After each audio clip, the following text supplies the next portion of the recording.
313쪽에 있습니다. 에베소서 3장 1절에서 7절의 말씀을 함께 받들어 읽겠습니다. 이러므로 그리스도 예수의 일로 너희 이방인을 위하여 갇힌 자 된 나 바울이 말하거니와 너희를 위하여 내게 주신 하나님의 그 은혜의 경륜을 너희가 들었을 터라. 그 계시로 내게 비밀을 알게 하신 것은 내가 먼저 간단히 기록함과 같으니 그것을 읽으면 내가 그리스도의 비밀을 깨달은 것을 너희가 알 수 있으리라. 이제 그의 거룩한 사도들과 선지자들에게 성령으로 나타내신 것 같이 다른 세대에서는 사람의 아들들에게 알리지 아니하셨으니 이는 이방인들이 복음으로 말미암아 그리스도 예수 안에서 함께 상속자가 되고 함께 지체가 되고 함께 약속에 참여한 자가 됨이라. 아멘. 오늘은 봉독한 말씀 에베소 3장의 말씀을 가지고 말씀과 사랑이란 제목으로 함께 은혜를 나누기를 원합니다. 여러분 그림에 보면 이게 두 저울이 있죠. 딱 이게 균형이 맞춰진다라는 의미입니다. 말씀과 사랑이 또 진리와 또 사랑이 또 정의와 사랑이 아주 균형을 맞춰야지만이 우리 신앙생활이 올바르게 되어간다 그런 얘기입니다. 오늘 사도 바울이 하나님의 비밀을 깨닫고 난 다음에 이 에베소서가 에베소에 사는 성도들에게 보낸 편지잖아요. 에베소는 사도 바울이 3년 동안이나 아주 애정을 다 기울여서 목회했던 그런 교회였죠. 그 교회를 아주 애틋하게 여기는 마음을 가지고 그 교회를 위한 기도 속에 말씀을 붙들라고 기도하고 있고 그리고 사랑을 잃지 말라고 이렇게 기도하고 이 두 가지를 같이 하라고 말씀도 진리의 말씀도 붙들어야 되고 또 사랑도 잃지 말아야 된다. 이 두 가지를 균형 있게 해 나가야 된다라는 것을 오늘 에베소 3장을 통해서 우리에게 주시고 계십니다. 배가 기울어져 가지고 침몰되기 직전이죠. 제가 한 며칠 전에 포털 사이트에서 보니까 동남아 어떤 지역에 유람선인데 유람선이 한쪽에 불이 났어요.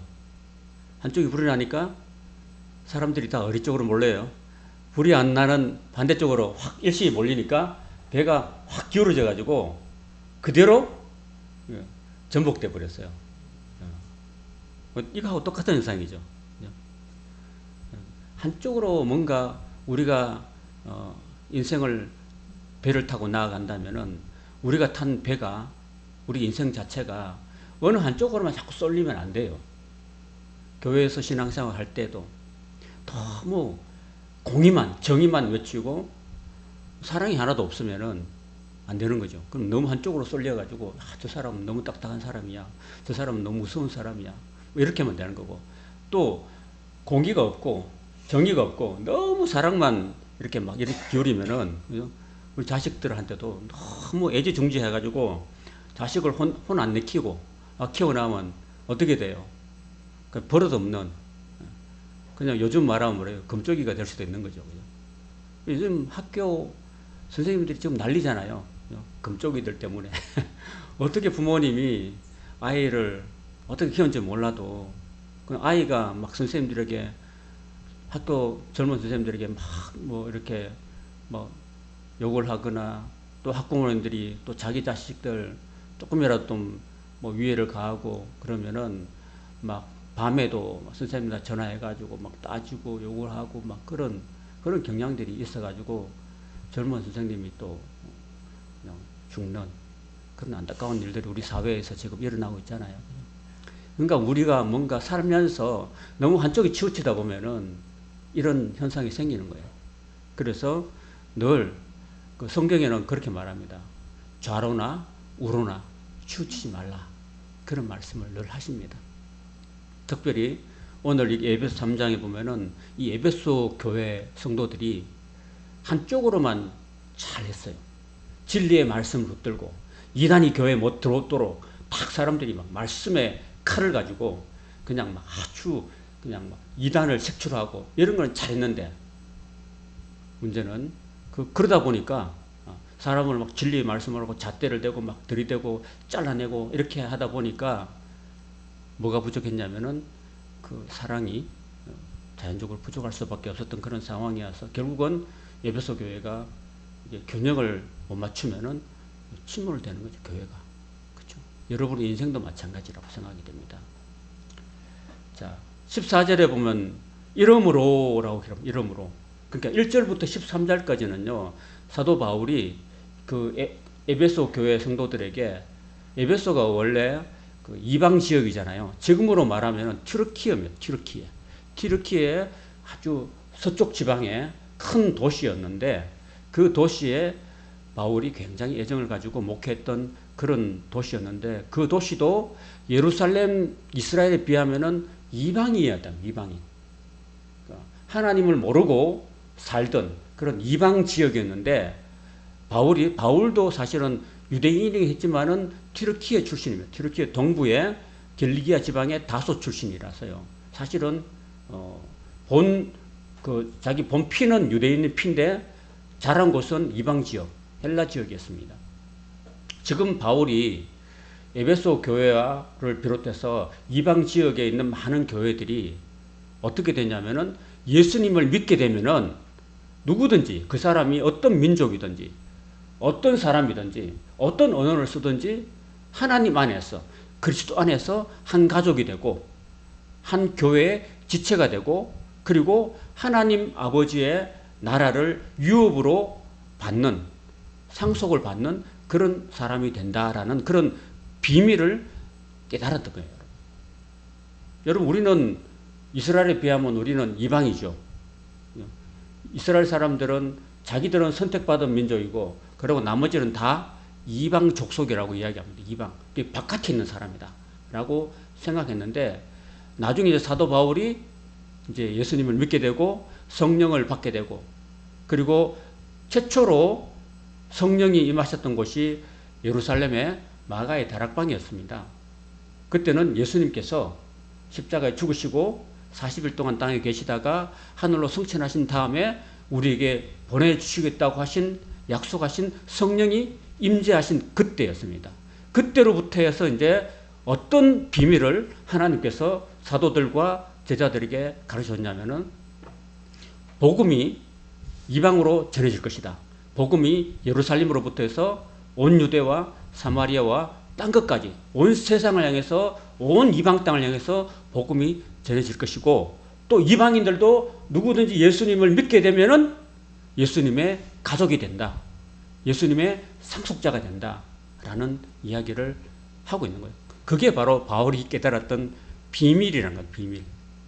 알고 보면은 아무것도 아닌데, 그게 그 전까지는, 성령께서 이 땅에 임재하기 전까지는 아무에게도 알려주지 않았던 그런 비밀이었는데, 그 비밀을 자기가 알게 되고, 그러면서 자기가 이방을 향한 사도가 되었다라는 것을 아주 자랑스럽게 생각하면서, 이제 14절에 보면 이름으로 내가 하늘과 땅에 있는 각 족속에게 이름을 주신 아버지 앞에 무릎을 꿇고 비노니, 이렇게 말하고 있습니다.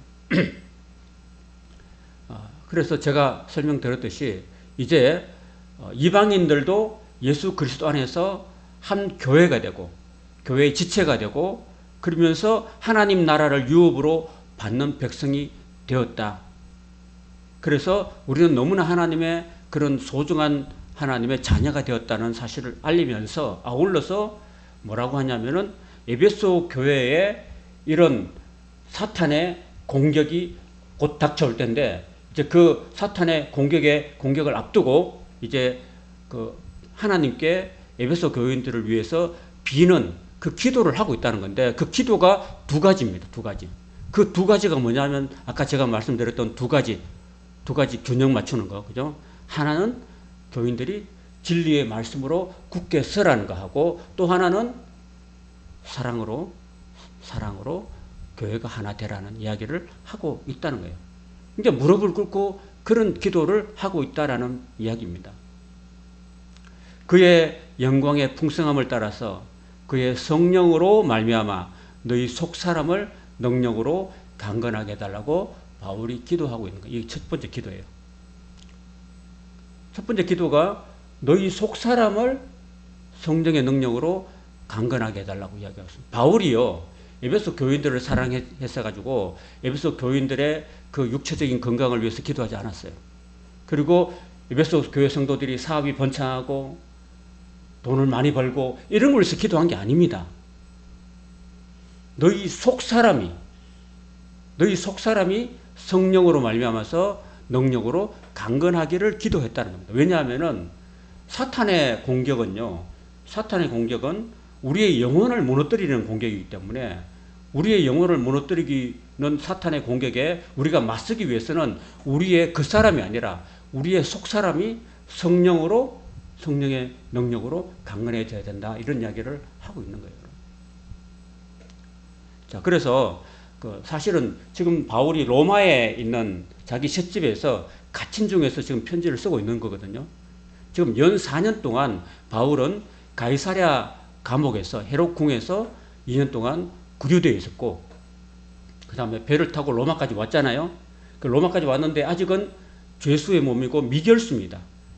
아직도 그 형이 확정되지 않는 그런 죄수의 신분이기 때문에 갇혀 있었습니다. 갇혀 있었는데 사도행전 20장, 28장 마지막 절에 보면 그가 자기 셋집에서 있었다는 거예요. 그러니까 그 말은 뭐냐면 감옥이 아니라 자기가 세를 얻어서 집을 구했어요. 그래서 셋집에서 바깥으로는 출입을 못해요. 바깥으로 나가지 못하는데 바깥에서 오는 손님들은 맞을 수 있는, 소위 말해서 가택연금 상태로 있었다는 겁니다. 자, 그런 상황 속에서 이렇게 이야기를 하고 있는 겁니다. 그런데 자, 여러분, 사람은요, 여기 분명히 너희 속사람을 능력으로 강건하게 해달라고 기도하고 있잖아요. 그러면 그 속사람이 있으면 또 어떤 사람이 있을까요? 그렇죠. 그 사람이 있는 거죠. 그리고 우리 사람은요, 그 사람하고 속사람이 같이 돼 있어요. 자, 그러면 여러분이 제가 보는 그 사람, 눈으로 보이는, 육안으로 보이는 이 사람이 그 사람이죠. 그죠? 그 사람이고, 그리고 여러분이 보지 못하는 내 안의 내면의 세계, 그건 뭘까요? 속사람. 그건 보이지 않는 거죠. 근데 그래서 하나님께서 우리 사람을 만들 때 어떻게 만드셨냐면요, 일단 흙으로 만들으셨어요. 이 육체. 우리가 육체가 죽으면 다 흙으로 가잖아요.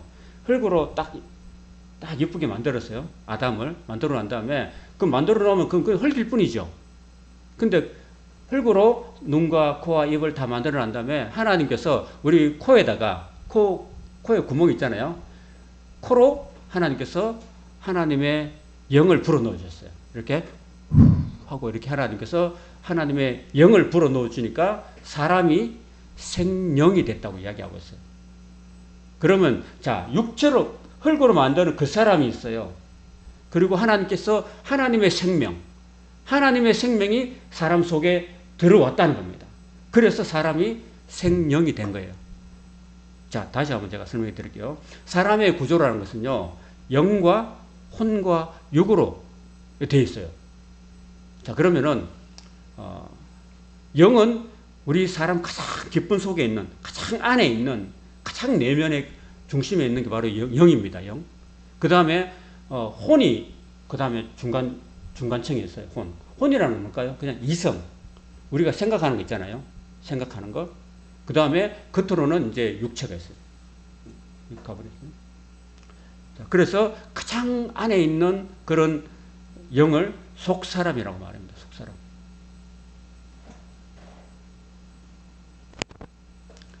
자, 하나님께서 만드신 이 속사람이요, 에덴 동산에서 아담으로 지음받았는데, 또 아담한테서 갈비뼈를 꺼내가지고 하와를 만들었어요. 그러고 난 다음에 하와가 하나님의 말씀을 어기고 선악과를 따먹었죠. 선악과를 따먹는 동시에 하나님이 떠나게 됩니다. 그러니까 인간의 속사람에 하나님의 영이, 하나님의 생명이 우리 속사람에 있는 영이 떠나게 되어버린 거예요. 그러니까 하나님과의 관계가 단절되어 버렸어요. 그걸 뭐라고 하냐면은 영적인 죽음이라고 말합니다. 그래서 하나님을 알지 못하는, 하나님이 내 마음 가장 깊은 속에 없는 사람은 영이 죽은 사람이라고 할 수 있는 겁니다. 그래서 지금 예수님을 모르는 사람, 하나님을 모시고 살지 않는 사람은 그럼 영이 죽은 상태고 그냥 혼과 육체만 가지고 사는 존재예요. 혼과 육체만 가지고 사는 존재. 그런 사람은 구원을 받을 수가 없는 거예요. 왜? 영이 죽기 때문에. 그래서 구원을 얻으려면은 누구든지 영이 거듭나야 돼요. 아무리 공부를 많이 하고 아무리 권력이 많고 아무리 돈이 많아도 그걸로 가지고는 구원을 얻을 수 없습니다. 그걸 아셔야 돼요. 그래서 예수님께서 어느 날 이제 낮에 사역을 하고 이제 예수님 집에 와 계실 때에 이제 밤에 한 자정이 다 돼갈 즈음에 한 국회의원이 찾아왔습니다. 국회의원이 니고데모라는 국회의원이 예수님을 찾아왔어요. 그 얘기가 요한복음 3장에 나옵니다. 그래서 3장에 나와가지고 예수님한테 찾아왔어요. 찾아와가지고 얘기를 밤에 이제 좀 도란도란 나눴어요. 아마도 낮에는 예수님이 너무 바쁘시기 때문에 병자들 고치고 귀신을 내쫓는다고 좀 심도 있는 얘기를 못했는데 밤에 와서 다 잘 때 그 사도 요한도 옆에 있었습니다. 그래 할 때 예수님께서 그렇게 말씀하셨어요. 사람이 거듭나지 않으면은 천국을 볼 수 없다. 이렇게 했어요. 이 니고데모는 국회의원이고 부자고 그리고 젊었어요. 그런데 그렇게 말씀하신 거예요. 그러니까 니고데모가 이해를 못했어요. 거듭나는 게 뭔지. 그러면 제가 다시 엄마 뱃속에 들어갔다가 다시 나와야 돼요? 이렇게 물어본 거예요. 그 예수님께서 야 너는 배울 만큼 배운 사람이 그 모양이냐? 이렇게 하신 거예요. 어떻게 사람이 엄마 뱃속에 다시 들어가요? 못 들어갔잖아요. 왜 그런 그 말도 안 되는 소리를 하느냐 하면서 사람의 영이 거듭나야 된다. 거듭나야지만이 하나님 나라에 들어갈 수 있다고 말씀하신 거예요. 그래서 이 영, 그 영이 거듭나는 것은요, 우리가 예수님을 믿을 때 거듭나요, 여러분. 내가 예수님을 나의 구주로 받아들이고 그 예수님을 나의 마음속에 모셔드릴 때 거듭나는 거예요. 그걸 거듭남이라고 그 한문으로 말하면은 거듭날 중자에다가 다시 산다. 중생이라고 합니다. 순수한 우리말로는 거듭난다는 거죠. 그래서 이 거듭난 영이 중요한 거예요. 그래서 그게 속사람이라는 거예요. 속사람. 우리는 예수 믿고 거듭난 사람, 예수님 믿고 예수님의 영이 우리 속에 들어와서 하나님의 영과 더불어 사는 사람이 그 사람이 바로 속사람으로 사는 건데 그 속사람을 사탄이 공격한다는 거예요. 우리 육체 이거 썩어질 거 이거 공격해봐야 뭔 소용이 있겠어요. 근데 사탄이 우리의 믿음을 무너뜨립니다. 우리 마음속에 있는 믿음을 무너뜨리고 하나님으로 떠나게 만드는 것이 사탄의 전략이거든요. 그래서 우리의 속사람을 어떻게 강건하게 만들 수 있을까요, 여러분? 어떻게 강건하게 만들 수 있을까요? 오늘 말씀에 보면은 그의 성령으로 말미암아 이렇게 말했습니다. 우리의 속사람을 강건하게 만들 수 있는 길은 누가 만들어 준다고요? 하나님의 성령으로 우리를 강건하게 만들 수 있다. 그러니까 하나님의 성령은요, 하나님의 영이십니다. 그리스도의 영이고 하나님의 영이 성령이신데 그 성령이 우리 안에 들어와야지만이 우리가 우리 속사람이 강건하게 된다라는 말씀입니다. 그래서 우리는 늘 뭘 해야 되느냐? 기도하면서 성령을 구해야 돼요, 여러분. 성령을 구해야 된다. 그래서 에베소서는 계속 기어지는 말씀 보면요. 술 취하지 말라. 술 취하지 말라. 오직 성령으로 충만함을 받으라고 말씀하고 있습니다. 여러분, 우리 육체는 육체 속으로 술이 들어가면은 어떻게 돼요? 사람이 정신이 없어지죠. 왜요? 육체가 그냥 육체가 망가지고 우리의 정신이 그냥 인사물색이 돼버리죠. 그럼 그렇게 되는 걸 하나님 원치 않는다는 거예요. 그러니까 우리가 어떻게 하면 우리 속사람이 강건하게 되냐면은 이런 술이나 이런 것들로 채우지 말고 뭘로 채워야 되냐면은 성령으로 충만함을 받아야 된다. 그래서 우리는 늘 기도할 때 성령을 달라고 여러분 기도할 수 있기를 바랍니다. 그게 바울의 첫 번째 기도 제목이었습니다. 여러분. 그래서 이걸 미리 알았어요. 바울이 영적으로 충만한 상태이기 때문에 앞으로 이 에베소 교회에 어떤 어려움이 온다는 것을 늘 하나님과 교통하고 있었기 때문에 그걸 알았어요. 벌써부터 알았습니다. 그래서 사도행전 20장 29절에 보면 이렇게 말씀하고 있어요. 내가 떠난 후에 사나운 이리가 여러분에게 들어와서 양떼를 아끼지 아니한다고 그랬어요. 사나운 이리가 뭘까요, 여러분? 양떼는 뭘까요? 양떼는 예수님의 그 제자들을 말하고요. 그 양은 사실은 뭐 특별한 공격 무기가 없죠. 그냥 눈도 어두워가지고 별로 안 보여요. 한 마리가 나가면 다 쫓아나간 그런 게 양들이거든요. 그러니까 눈이 어두워서 주인의 음성만 들지 다른 음성을 못 듣는데요. 그 힘도 없는 그 양을 우리 성도라고 이야기하고 있어요. 그런데 1위는 굉장히 이빨도 날카롭고 힘 세고 양을 충분히 죽이고 잡아먹을 수 있는 거잖아요. 그 1위는 뭐냐? 바로 사탄. 사탄이 연약한 우리를 공격한다는 거예요. 사나운 1위가 에베소 교회에 들어와서 에베소 성도들을 잡아먹는다. 공격한다. 그들의 믿음을 무너뜨린다는 이야기입니다, 여러분. 그러니까 그들의 믿음을 지켜나가기 위해서는 바울이 이렇게 기도하고 있습니다. 양떼를 아끼지 아니하고 또한 여러분 중에서도 제자들 중에서도 막 자기를 따르게 하려고 어거리진 말을 하는 사람들이 일어날 줄을 내가 안다고 이야기했습니다. 사도 바울이 2년 동안 두란노 서원에서 제자들을 양성했거든요. 그 양성한 제자들 중에서도 가짜가 있다라는 거예요. 가짜가 등장해가지고 사람들을 자기 어거리진 말, 거짓말, 그를 해가지고 자기를 따르게 하는 그런 사람도 일어난다는 이야기를 하고 있는 거예요. 그러니까 교회에 200명의 성도가 있다, 100명의 성도가 있다 그러면요, 다 같이 함께 예배드리지만은 다 구원받는 것은 아니라는 얘기예요, 여러분. 여러분, 우리가 육지에서 벼농사를 지어보면은 벼와 함께 자라는 게 있어요. 뭘까요? 벼하고 비슷하게 생겼는데 같이 자라는 게 있어요. 피죠, 피. 근데 피가 있는 거예요, 피. 그 피는 벼가 아니죠. 그거는 그냥 쭉정일 뿐이에요, 그거는. 그런데 예수님께서는 그냥 그 말하잖아요. 제자들이 피를 뽑아버릴까요? 이렇게 하니까 예수님이 피를 어떻게 하라고 그래요? 그냥 냅둬라. 왜? 피를 뽑다가 벼도 뽑을 수 있으니까. 그죠? 그렇잖아요. 그래서 놔둬라. 나중에 추수하고 난 다음에 다 거들어 난 다음에도 해도 안 넣었다. 알곡은 알곡대로 있고, 그러면 피는 끝까지 피로 남아있으니까 피는 그냥 불태워버리면 되니까. 그 놔두라고 이야기를 하시는 거예요. 그러니까 우리 교회 안에서도 알곡도 있고 피도 있다는 거예요. 그 내 자신이 피인지 알곡인지를 여러분 잘 알아야 돼요. 내가 예수님을 진심으로 믿고 내가 성령을 모시고 정말 하나님의 백성답게 사느냐를 스스로 늘 점검해 봐야 돼요. 우리가 날마다 세수를 하면서 거울 보잖아요. 그걸 보고 여러분 머리도 빗고 온몸새도 당장하듯이 우리는 늘 내가 하나님의 자녀로 살고 있는가, 구원받은 백성으로 살고 있는가를 항상 어디에 비춰야 되냐면은 하나님 말씀에 비춰서 늘 내 자신을 돌아봐야 돼요.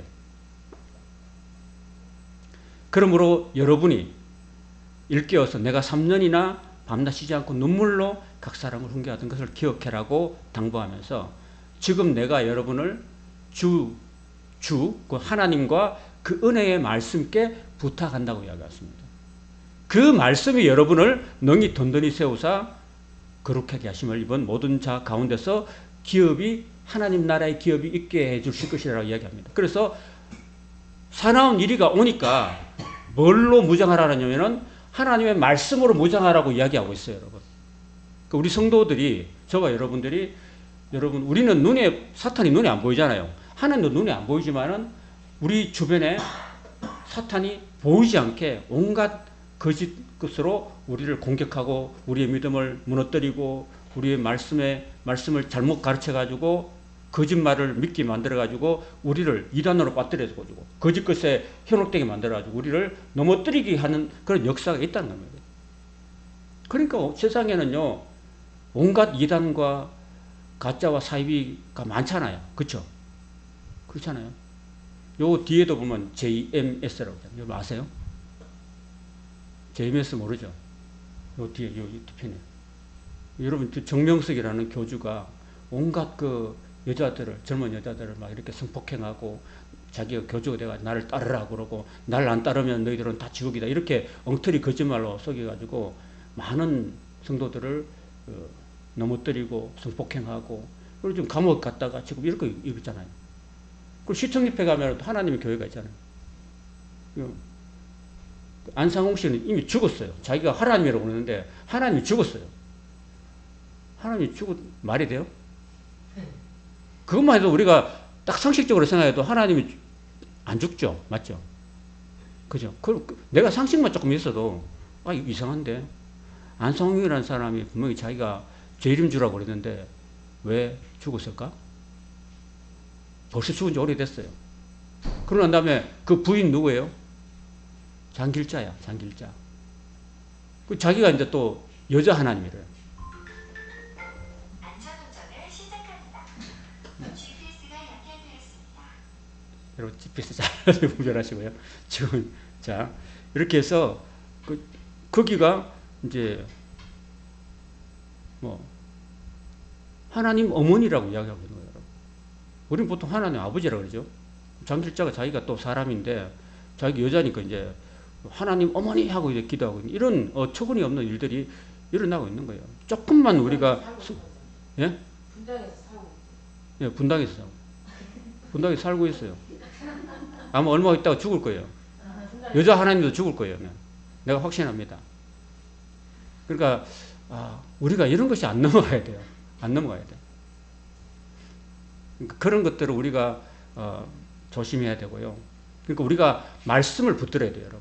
사도 바울이 지금 로마에 지금 갇혀 있는 상황이고 지금 에게해 바다 건너서 에베소에 있는 그 사랑하는 교회와 성도들을 향해서 기도를 하는데 너희들이 그렇게 이단이나 사탄 그 아주 사나운 이리가 너희들을 믿음을 무너뜨리려 공격하는데 내가 너희들하고 갈 수도 없고 내가 같이 모이면 갈 수도 없으니까 내가 하나님과 주와 그 은혜의 말씀께 너희들을 부탁한다. 그러니까 너희들이 말씀을 붙들고 살아라. 진리의 말씀, 내가 너희들이 가르치는 진리의 말씀을 붙들고 그 말씀 밖으로 넘어가지 말라고 지금 이야기를 하고 있는 거예요. 그래서 그 말씀을 붙든 사람에게 하나님 나라의 기업이 있다라는 이야기를 하고 있는 거예요. 그리고 아울러서 이제 지금 우리가 에베소 3장 공부하고 있는데 에베소 6장의 마지막 뒷부분에 가면요. 이런 사탄의 공격이 있기 때문에 어떻게 하라냐면은 이 사탄의 공격에 대비하기 위해서 그리고 이기기 위해서 그리고 마지막 날에 능히 하나님 앞에 서기 위해서 너희가 하나님의 전신갑주를 입으라고 취하라고 이야기하고 있습니다. 한번 따라 볼까요? 하나님의 전신갑주. 여러분 우리가 그 군인들이 있잖아요. 군인들이 여러분 런닝하고 팬티 바람에 전쟁하러 나가요? 아니죠. 발에는 뭘 신어요? 군화를 신고 머리는 뭘 써요? 철모를 써요. 철모. 그죠? 철모 안에 또 뭐가 있어요? 하이바가 있어요. 하이바를 쓰고 그 다음에 쇠로 만든 철모를 써요. 그럼 철모를 둥글둥글하게 만들어놨죠. 그죠? 각지게 왜냐면요. 총알이 탁 옆으로 맞으면요. 비켜가요. 총알이. 정말 가운데 정통에 맞아야 뚫리고 비스마에 맞으면 다 총알이 빗나가 버려요. 그러니까 투구를 써야 되는 거예요. 그래서 그런 군인들이 투구를 쓰고 그리고 옛날에 이순신 장군 이런 사람들이 해전을 벌일 때 장군들은 가슴에 뭘 입어요? 갑옷을 입잖아요. 그때 당시에 이렇게 쇠 비슷한 거 있잖아요. 이런 것들은 막 치렁치렁 달아놨잖아요. 그죠? 달아놓으면 어떻게 돼요? 적군이 화살을 쐈을 때 튕 맞으면 등에 나버리죠. 그처럼 가슴에 흉배를 우리가 붙이는 거예요. 그리고 창을 찌르고 할 때는 군인들이 뭘 해요? 방패. 그리고 이건 다 수비야. 이게 막는 방어용 무기고, 방어용이고, 공격은 뭐예요? 칼이 있어야 돼, 칼. 증오로 말하는 총이지만, 칼이 뭐냐면은 바로 성령의 검이고, 그게 바로 하나님의 말씀이라는 거예요. 그래서 제가 그림을 준비했어요. 잘 보세요. 믿음의 방패. 그러니까 우리가 믿음을 갖고 있어야지만이 사탄의 그 공격에 충분히 방어할 수 있다는 겁니다, 여러분. 그러니까 우리가 예수 믿는 그 믿음, 말씀을 붙드는 그 믿음을 철저히 가지고 있어야 됩니다. 그리고 진리의 허리띠. 여러분 바지 입고 있겠으면 바지가 안 내려가게 뭘 필요해요? 고무줄을 넣든지 허리띠를 하든지 하나는 해야 되잖아요, 그죠? 그러니까 허리띠를 해야 되는 거예요. 그게 허리띠가 뭐냐 하면은 진리예요, 진리. 우리가 하나님의 진리를 우리가 붙들어야 돼요. 우리 몸을 꽁꽁 싸야 돼요, 우리를. 싸고, 그 다음에 의의 호심경. 제가 말했죠. 그 이순 장군이 활이나 이렇게 날아올 때 탁 막을 수 있는 호심경, 가심바지. 이런 게 필요하고, 그 다음에 구원의 투구. 구원에 대한 확신. 이런 것들이 사람 인체 제일 중요한 게 뭐예요? 머리죠, 머리. 상대방이 머리를 공격하거든요, 머리는. 다리는 한 개 부러져도 안 죽어요. 그죠? 손 하나 없어도 안 죽어요. 그럼 머리는 약간만 상처만 가도 큰일 나죠. 그죠? 그 다음에 마지막 공격용 무기 성령의 검, 곧 하나님의 말씀을 가지라. 이거는 다 사탄의 공격에 대비한 거예요. 그래서 우리가 우리 속사람을, 아까 말했죠? 우리 속사람을 거듭나게 하고 예수님을 마음에 오셔드린 이 속사람을 성령의 능력으로 무장을 해야 된다는 겁니다. 그 우리가 하나님 말씀을 배우고 그리고 기도하고 성령으로 충만함 받고 이렇게 해야 된다는 거예요. 그래야지만이 우리가 이 짧은 세상 살 동안에 그 사탄의 유혹에 넘어가지 않고 우리 믿음을 지키고 나중에 하나님 나라를 유업으로 받을 수 있다는 거예요. 그래서 여러분이 신앙생활 하는 이유가 이제 구원받고 난 다음에 그 끝이 아니에요. 구원받고 난 다음에 계속해서 우리가 이 하나님의 전신갑주로 계속 무장을 하고 적들의 공격을 방어하고 또 내가 말씀으로 무찌러 나가야 돼요. 그러니까 여러분 말씀을 외우고 말씀을 늘 기억하시길 바랍니다. 계속 방어만 하면 안 되죠. 탁구 선수가 아무리 계속 방어해봐 되는가? 한번 기회가 왔을 때 한번 스매싱 넣어줘야지만이 이길 수 있잖아, 그죠? 점수를 획득할 수 있을 때 우리는 하나님 말씀의 공격 무기를 갖고 있어야 돼요. 그 예수님께서 사탄을 어떻게 이겼습니까? 예수님이 40일 동안 금식하실 때 사탄이 3번 찾아왔어요. 사탄이 3번. 그 예수님이 연약한 부분을 공격했어요. 예수님이 40일 동안 금식하니까 얼마나 배가 고플까요? 그 배가 고프니까 그 배고픈 걸 시험한 거예요. 너 하나님 아들이면 이 돌 들어가지고 떡을 만들어라. 이렇게 말씀하니까 예수님 그런 능력이 있어요, 없어요? 있겠죠? 뭐, 5병 가지고 5,000명을 먹이고도 12광주로 남게 하신 분인데 그 도랑이 가지고 떡 못 만들겠어요, 예수님이? 만들 수 있지만은 그거 다 사탄에게 넘어가는 거기 때문에 하나님께서, 예수님이 어떻게 계시냐면은 신명기 8장 있는 말씀을 가지고요. 사람이 떡으로만, 빵으로만 살 게 아니다. 하나님의 입으로 나온 모든 말씀으로 살아야 된다라고 말씀을 가지고 이겼어요. 이거 하나만 봐도 우리는 하나님의 말씀을 우리가 늘 읽고 외우고 그리고 마음속에 되새기고 말씀대로 살고 이렇게 해야 돼요. 그래야지만 우리가 마귀를, 사탄을 이길 수 있다는 이야기입니다. 자, 이렇게 하나의 이야기에 지금 아주 집중하고 있는 겁니다.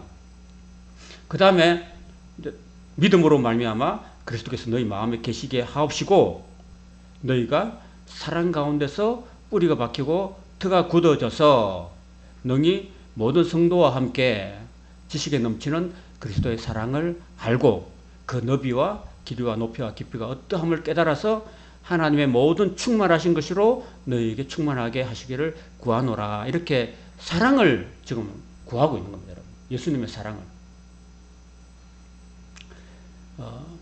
아까 제가 방금 말씀대로 내적인 강건함이 필요하고 그 다음에 또 외적으로는 부드러움, 하나님의 사랑이 필요하다는 겁니다. 그리고 우리 성도들이 할 때도요, 여러분이 진리의 말씀을 탁 붙들고 내적으로 강건하게 되고 또 사람들을 대하고 주님을 대해서는 늘 어떻게 해야 돼요? 부드러운 사랑의 마음을 가지고 늘 대해야 된다, 여러분. 이 둘이 균형을 이루어야지만이 이 배가 침몰되지 않고 전복되지 않고 우리의 신앙이 조화와 균형을 이루어 나갈 수 있다는 얘기입니다. 자, 이 에베소 교회를요, 나중에 누가 또 목회했냐면요, 사도 바울이 죽고 난 다음에 누가 목회했냐면 디모데가 목회했고요. 디모데가 죽고 난 다음에 또 누가 목회했냐면은 사도 요한이 목회했어요. 근데 사도 요한이 반모섬에, 그러니까 에베소에서 가장 가까운 섬이 반모섬인데 그 반모섬으로 사도 바울이 유배를 갔어요. 로마 황제에 의해서 유배를 갔어요. 유배를 갔는데 거기서 계시를 받습니다. 계시를 받는데 에베소 교회에 관한 계시를 보게 된 거예요. 그래서 에베소서 2장 1절에 4절에 이렇게 말씀하십니다. 에베소 교회의 사자에게 편지하라. 오른손에 있는 7별을 붙잡고 7 금촛대 사이를 거니시는 이가 이르시되.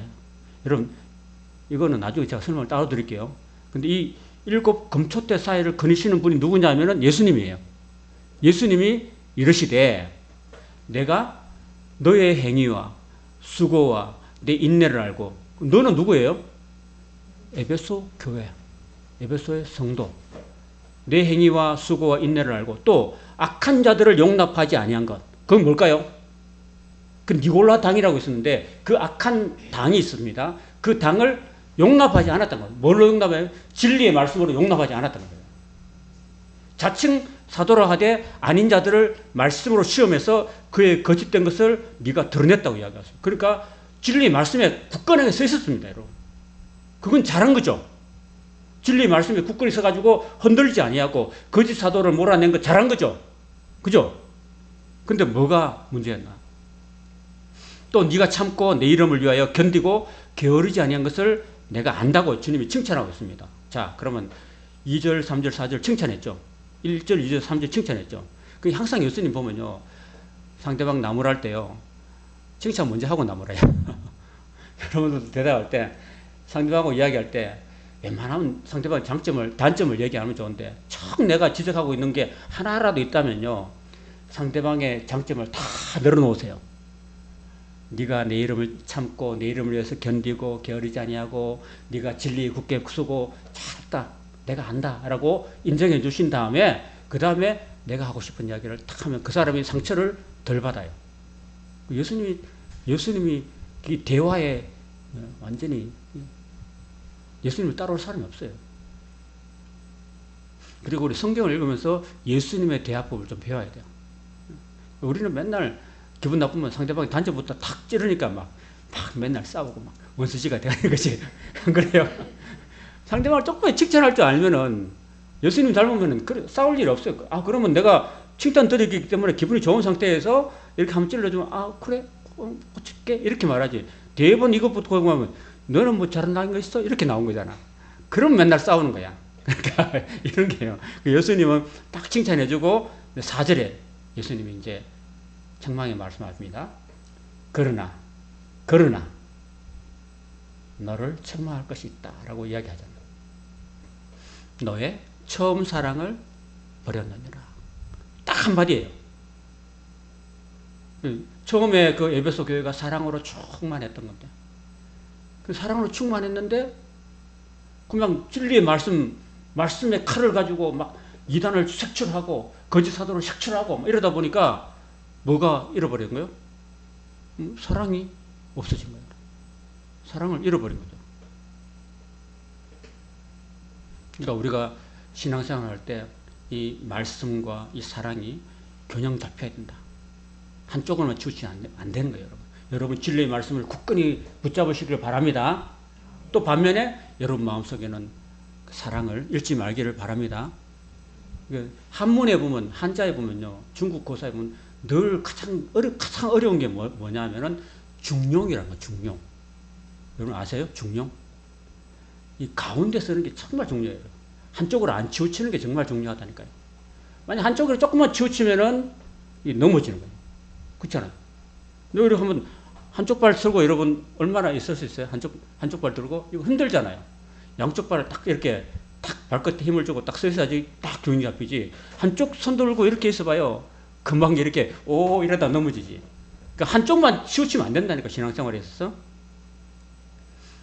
그럼 마지막에 에베소서 6장 24절에 또 사도 바울이 또 부탁하는 말씀이 뭐냐면은 우리 주 예수 그리스도를 변함없이 사랑하기를 원했던 거예요. 그 너무 진리의 말씀을 공의만 강조하다가 사랑을 많이 잃어버렸어요. 에베소 교회가. 그래서 바울이 마지막 6장 24절 마지막 절에 축도할 때 우리 주 예수 그리스도를 변함없이 사랑하는 모든 자에게 은혜가 있을 것이다 라고 이야기합니다. 사랑하는데 자꾸 이랬다 저랬다 하면 안 되죠. 변함없어야 돼. 사랑이라는 것은. 그죠? 사랑이라는 것은 변함없는 그게 중요한 거예요. 변함없이. 네가 잘하고 내 말 잘 들을 때는 내가 사랑할게. 이런 게 아닙니다. 네가 말 잘 안 들어도 내가 이해해주고 참아주고 또 기도해주고 이런 것이 사랑이죠. 변함없이 사랑하는 그게 중요하다는 겁니다. 오늘 제가 두 가지 말씀을 드렸습니다. 여러분 신앙생활 할 때 여러분 배가 침몰하는 이유가 한쪽으로 쏠려서 침몰한다 그랬죠. 그죠? 우리 신앙생활에도 우리가 침몰하지 않기 위해서는 우리 신앙의 균형을 맞추기 위해서는 여러분 하나님의 진리의 말씀 위에 굳게 우리 속사람을 세울 뿐 아니라 또 예수님을 향해서 또 우리 성도들끼리라도 이 사랑의 마음을 잃으면 안 된다 하는 것을 오늘 우리에게 가르쳐주고 있습니다. 만약에 우리 교회가 진리 말씀 위에 굳게 설 뿐 아니라 또 성도 간에 또 우리가 하나님 향한 그 사랑이 균형을 잘 맞춰서 우리의 인생의 항해가 순탄할 수 있기를 주님의 이름으로 축원합니다. 아멘. 기도하시겠습니다.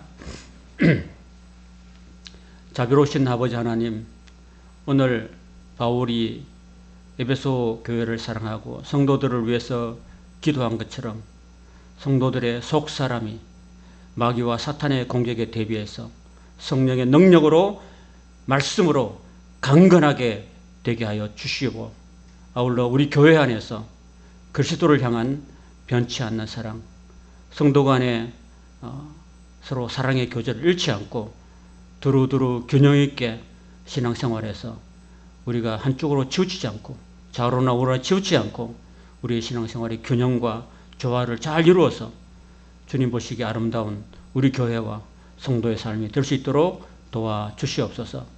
예수님의 이름으로 기도하옵나이다.